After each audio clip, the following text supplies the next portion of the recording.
हो आई, मी लवकरच ऑफिसमधून निघणार आहे. सांगा, काय म्हणत होतात? अगं, रेखाच्या मुलाचं जायवळ म्हणजेच मुंडनासाठी लागणारं साहित्य घ्यायचं होतं ना. सासू कविताताई पलीकडून म्हणाल्या, तुमची इच्छा असेल तर ऑफिसवरून परतताना मी काही साहित्य आणते. अगं, एक दोन गोष्टी आहेत का जे तू घेऊन येणार आहेस असं म्हणत आहेस? मी यासाठी फोन केला होता की उद्या रजा घे आणि 18 तारखेपासून पुढे 4-5 दिवसांची रजा घे. 20 तारखेला आपला कार्यक्रम आहे. मी बघेन आई, पण मला एवढी सुट्टी मिळणार नाही. मार्च क्लोजिंग चालू आहे आणि उद्या नाही तर रविवारी शॉपिंगला जाऊ ना. त्यावर कविताताई म्हणाल्या, सुनबाई तू सगळीकडे स्वतःची मर्जी करायला बघू नकोस. मी सांगितलं ना, उद्या म्हणजे उद्या. आणि हो, रजेचा अर्जही आजच तुझ्या सरांना देऊन टाक. असं म्हणत कविताताईंनी फोन कट केला.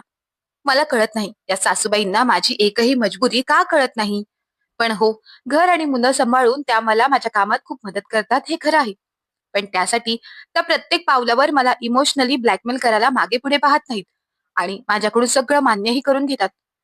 अरे पण पैसे कमवल्यावर मी कुणाला तरी देऊन येते का? त्यांच्याच घरात सर्व पैसे वापरले जातात ना. असे लॅपटॉप बंद करत शीतल बडबड करत म्हणाली. घरी येताच सासूबाईंनी तिला एक लांब लचक याद दिली. हे बघ सुनबाई, तुला हे सर्व घ्यायचे आहे.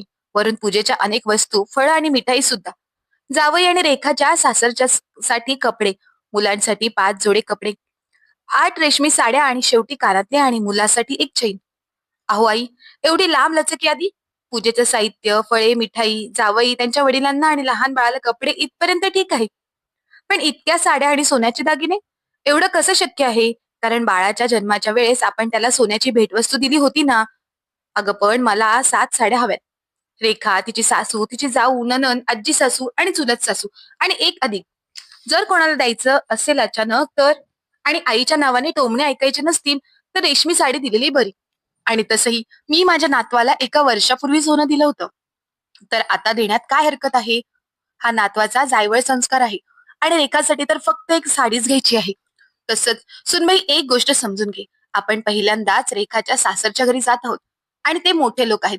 त्यामुळे आपल्याला त्यानुसार तयारी करावी लागेल. अहो आई, पण द्यायला काय हरकत आहे? जे काही आपलं आहे ते सगळं तिचंच आहे. पण एवढा खर्च केल्यावर सुद्धा रोख रक्कम द्यावी लागेल. माझी आणि सुशांतची 4 दिवसांची रजा आणि प्रवास खर्च जास्त होईल असं वाटत नाही का? त्यावर कविताताई म्हणाला, होय. तुझी एकुलती एक नणंद आहे ती, तरीही तू तिच्याबद्दल इतका विचार करतेस? मला 4 नंदा होत्या. पण जितकं शक्य होईल तितकं मी मनापासून करायचे. तुम्ही दोघे नवरा बायको कमवता. तरी सुद्धा अशी परिस्थिती आहे. आई, सुशांतचा संपूर्ण पगार घरी खर्च होतो आणि माझ्या पगारातील 50% रक्कम मुलांसाठी आणि त्यांच्या शिक्षणासाठी वापरतो. त्यानंतर जी काही रक्कम राहते ती आम्ही जमा करतो. म्हणजे जर काही अनपेक्षित आपत्ती आली तर कोणासमोर हात पसरावा लागणार नाही. असं म्हणत शीतलने स्वतःचा मुद्दा मांडला. हे बघ शीतल, ते मला काही माहित नाही. मी एका मोलकरीप्रमाणे तुझं घर सांभाळते. आता एकुलती एक मुलीच्या बाळाच्या कार्यक्रमात मी काहीही ऐकणार नाही. कविताताईंनी त्यांचा निर्णय सांगितला. आई, मुलगी आपली आहे तर मुलगा शेजाऱ्यांचा आहे का? असं शीतलला बोलावंसं वाटलं पण गोष्ट पुढे वाढवून काहीच उपयोग नव्हता. आणि तिला माहित होतं की जर ती जास्त बोलली तर तिची सासू रडू लागेल. सुशांत, हे बघ, आईंनी खरेदी सामानाची मोठी लिस्ट दिली आहे आणि पुढच्या महिन्यात आपल्या मुलांना नवीन क्लासमध्ये ऍडमिशन, वह्या, पुस्तके आणि युनिफॉर्म घ्यावा लागेल. तुला तर माहित आहे ना किती पैसे लागणार.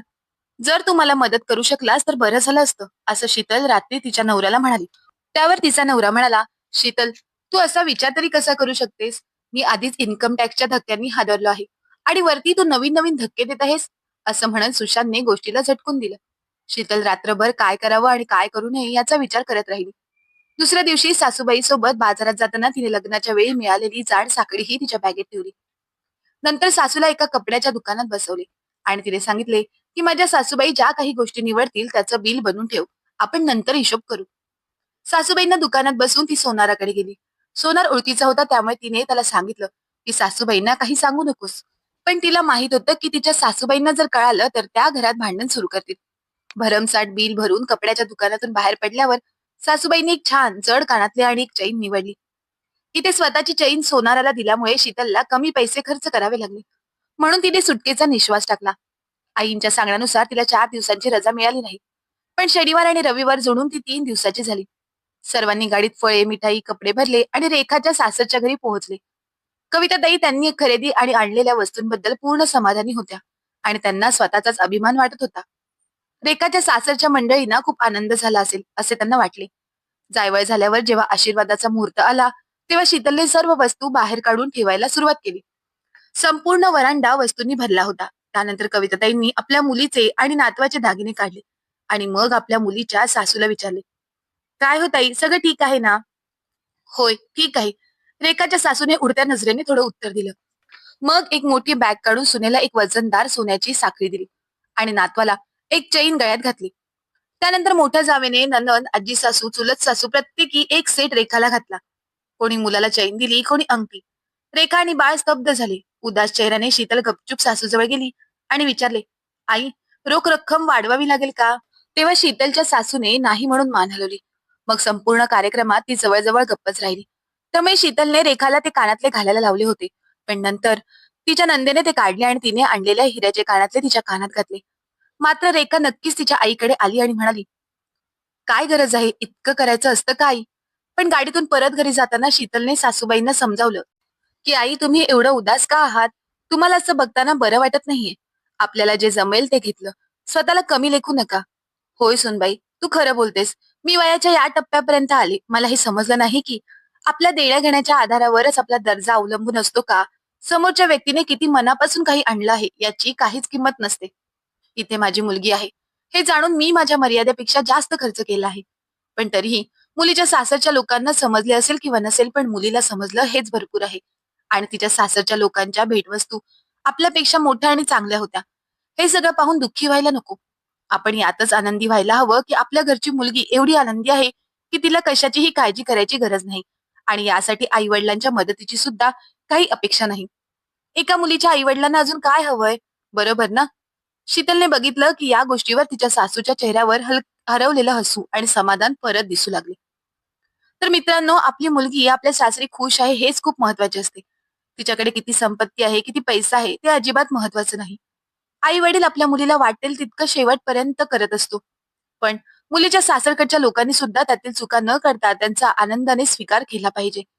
ही कथा कशी वाटली ते कमेंटमध्ये कमेंट करून नक्की सांगा. धन्यवाद.